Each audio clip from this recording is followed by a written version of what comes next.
ఎలా ఉంటుందంటే, ఆయన ప్రత్యేకంగా దేవుని దగ్గర కూర్చొని ప్రభువా, ఇదిగో పలానా వాడు నన్ను అడిగాడు, ఇదిగో పలానా వ్యక్తి నన్ను అడిగాడు, మరి ఆయన గురించి ఏం చెప్పమంటావు అని వెళ్ళి దేవుడితో కూర్చొని సంభాషించి దేవుడు చెప్పిన మాటలన్నీ ఈయన తీసుకొని వచ్చి చెప్పినట్టు ఉంటుందంట. అలాంటి గొప్ప సాక్ష్యం కలిగిన వాడు అహీతోపెలు. అలాంటి వాడు దావీదు దగ్గర మంత్రిగా చేస్తూ ఉన్న సమయంలో అబ్షాలోము దావీదును వ్యతిరేకించాడు కదా. దావీదును వ్యతిరేకించాడు. ఆ తరుణంలో అహీతోపెలు ఏమనుకున్నాడో తెలియదు, కానీ తన మనవరాలు పట్ల చేసిన ఒక క్రియను బట్టి బహుశా అది మనసులో పెట్టుకొని అబ్షాలోము వైపు మళ్ళీపోయాడంట.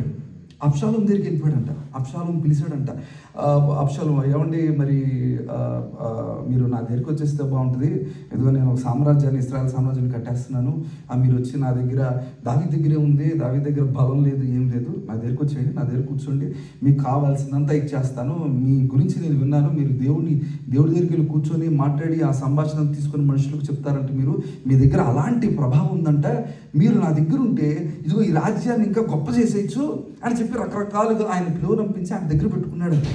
అలా చాలామందిని తెప్పించేసుకున్నాడు అబ్షాలోము. తెప్పించేసుకుని దావీదు విన్నాడంట.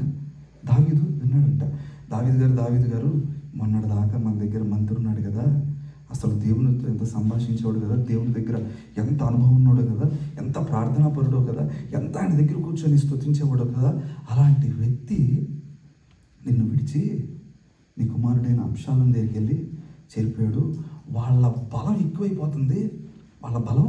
ఎక్కువైపోతుంది, మనం బలహీన పడిపోతున్నాం అనే సమాచారం అందినప్పుడు దావీదు దేవుని యొద్ద ఒక మనవి చేశాడు. ప్రభువా, అహీతోపెలే ప్రార్థన ఆలోచనలను